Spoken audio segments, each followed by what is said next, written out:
Ramoge, une coopération entre la France, Monaco et l'Italie pour la préservation du milieu marin entre Marseille et La Spezia. L'accord EcoBAMS est une organisation internationale composée de 24 pays qui collaborent à niveau régional pour protéger les cétacés de Méditerranée, de la mer Noire et de la zone proche atlantique. L'accord Pelagos est un accord international signé entre Monaco, la France et l'Italie pour la création en Méditerranée d'un sanctuaire pour les mammifères marins.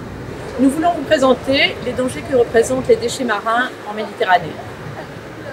C'est pour ça que nous avons réalisé ce film pour montrer l'importance de réduire les déchets marins et de nous mobiliser tous dans ce sens.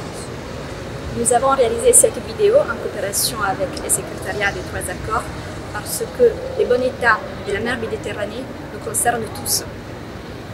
Flottant à la surface ou tapissant les fonds marins, 5000 milliards de débris plastiques sont aujourd'hui présents dans l'océan, soit l'équivalent de 269 000 tonnes de déchets.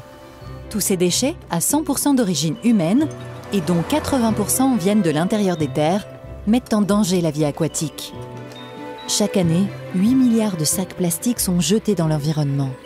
690 espèces marines sont directement menacées par cette pollution. Chaque année, 1 million d'oiseaux et 100 000 mammifères marins en meurent. La Méditerranée, de manière générale, est la zone la plus affectée par les déchets, une des zones les plus affectées par les déchets dans le monde. Et la région Ramoge, Ligurie, Monaco et le sud-est de la France, est particulièrement touchée en raison des courants qui apportent beaucoup de déchets sur l'ensemble du sud du bassin nord-ouest. Je pense que la région est importante pour les déchets parce qu'en fait, il y en a beaucoup qui viennent du sud du bassin occidental. Et il y a un transport transfrontalier entre les différentes régions et donc la Côte d'Azur et puis la Ligurie et Monaco sont des régions qui reçoivent les déchets avec un bilan, un bilan qui provoque des accumulations à la fois en mer, flottant et puis sur les plages. Dès sa création, EcoBAMS s'est emparé de la problématique des déchets marins.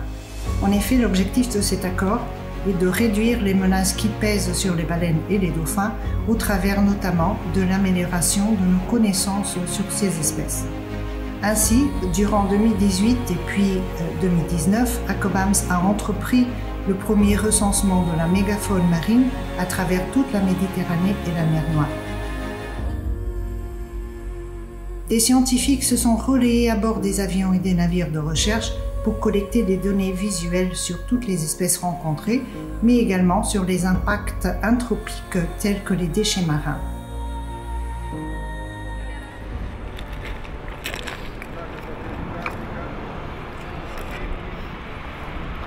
Questa è la scritta di un gelato che era commercializzato parecchi anni fa. Quando io ero piccolo c'era questa Coppa Olimpia, quindi questo è in giro da parecchio tempo, qualcuno l'ha tenuto da parte e poi è stato immesso in ambiente adesso. Il faut savoir que 80% des déchets retrouvés en mer et sur le littoral proviennent de terre, abandonnés directement sur la plage, mais surtout abandonnés dans la nature. Sous l'effet de la pluie ou du vent, les cours d'eau les transportent jusqu'aux côtes. On le voit très bien lors d'événements pluvieux où les rivières charrient jusqu'à la mer de nombreux déchets. Dans cette logique, on va retrouver la plus grande partie des déchets aux embouchures des fleuves et aux abords des grandes agglomérations. Après, il y a le problème des déchets en mer et leurs impacts. Donc on sait maintenant que certaines espèces sont très sensibles, comme les tortues par exemple, et il y en a dans la région régulièrement. Et donc les taux d'ingestion sont parmi les plus élevés dans le monde, c'est important de le savoir. Et même en Méditerranée, par rapport à des régions comme le sud du bassin, la Sardaigne ou autre, on a des taux d'ingestion qui peuvent être très importants dans le bassin ligure. Voilà. Après, il peut y avoir des conséquences liées à la dégradation des déchets, notamment l'apparition de microplastiques qui sont flottants. Il y en a des quantités très importantes et ils ont la particularité de transporter les espèces qui se seraient fixées dessus. Donc c'est un mécanisme qui est assez mal connu, qui commence simplement à être abordé par les scientifiques. Et on pense que le risque est assez important de voir un transport des espèces d'une zone à l'autre comme ça, et donc une facilitation, si j'ose dire, ou un support à la colonisation de nouveaux milieux. Les mammifères marins sont les sentinelles de la santé des océans et jouent un rôle fondamental dans l'équilibre du milieu marin. Placés au sommet de la chaîne alimentaire, ils subissent les conséquences directes et indirectes de la présence toujours plus importante des déchets marins dans leurs habitats. C'est dans le but de comprendre quels sont les impacts des déchets marins sur les cétacés que plusieurs recherches sont menées dans les sanctuaires Pelagos. Un des instruments fréquemment utilisés lors des recherches est le filet manta. Il est déployé en surface afin de récolter les déchets flottants. Les déchets plastiques font partie des débris les plus nombreux retrouvés en mer. Sous l'effet d'agents chimiques et physiques, ils se fragmentent et provoquent la formation de microplastiques, c'est-à-dire des fragments d'une taille inférieure à 5 mm. Ils représentent à eux seuls 80% des déchets retrouvés en mer. Des échantillons sont alors prélevés et des mesures effectuées. Le tout est protégé afin d'éviter toute contamination extérieure.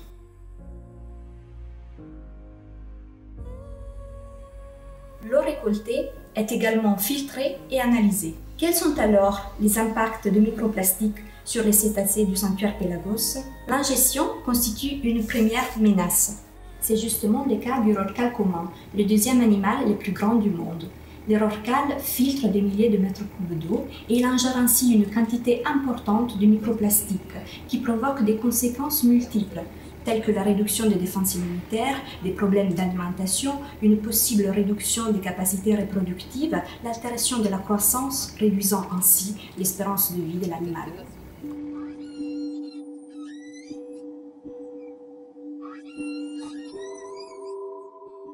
L'ingestion de macrodéchets par les cétacés peut avoir de graves conséquences au niveau de leur santé, les affaiblir, les étouffer et même provoquer leur mort.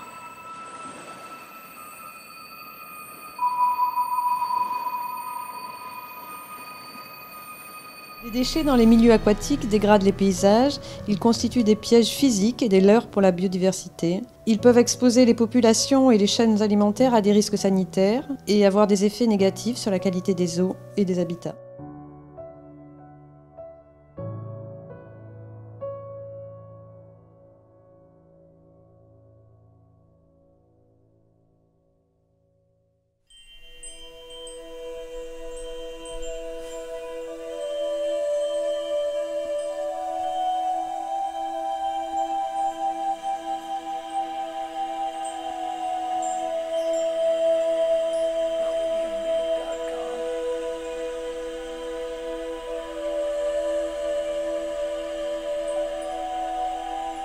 À l'occasion d'une mission d'exploration dans les zones profondes de la zone Ramoge, nous avons pu observer l'accumulation des déchets sur les fonds marins. Et je vous laisse voir ce que l'on peut trouver au large de Monaco, à 2100 mètres de profondeur.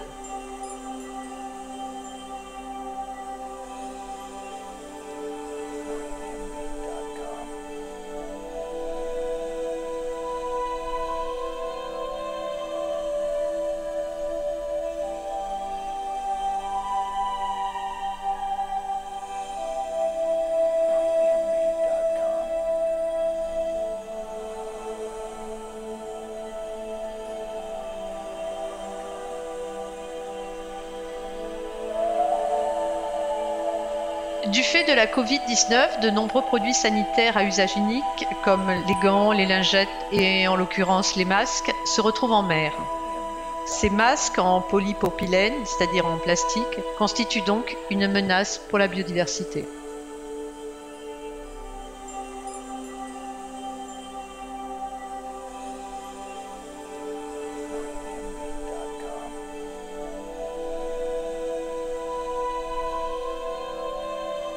N'oublions pas que la meilleure façon d'éviter les déchets marins est de ne pas en rejeter.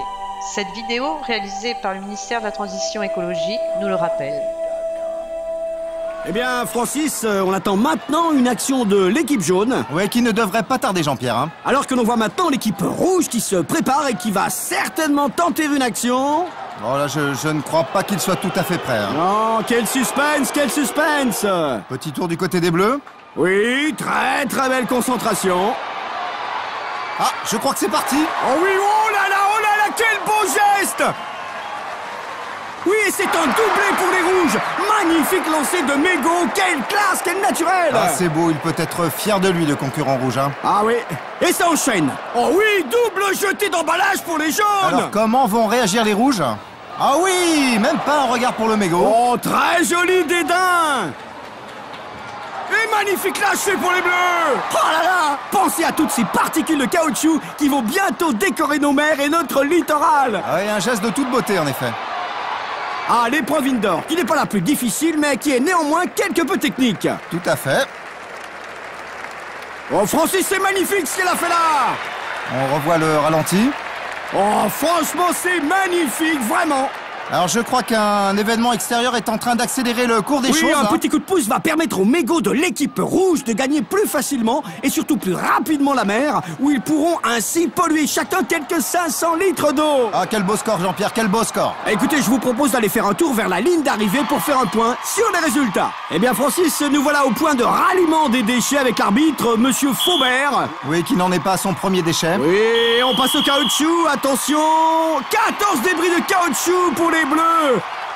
Oui, 14 débris qui ont permis de tuer une dizaine de poissons, excellent. Magnifique, hein. Score de l'équipe violette maintenant. Oui, je rappelle que c'était le lancer de coton-tige, hein, Jean-Pierre. Oui, très important le coton-tige, monsieur l'arbitre. Oui, beau geste.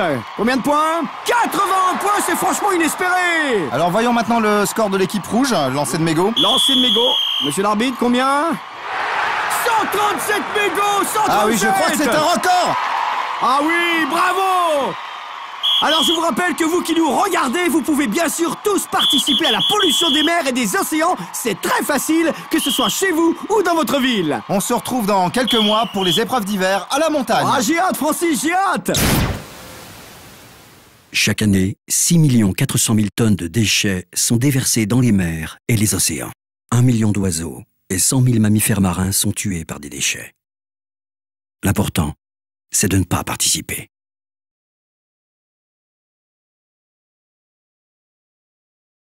Oui, chacun d'entre nous peut agir.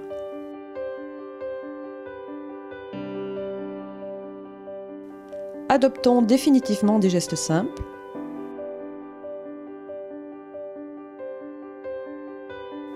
Utilisons les poubelles pour nous séparer de nos déchets. Et ne laissons rien traîner derrière nous.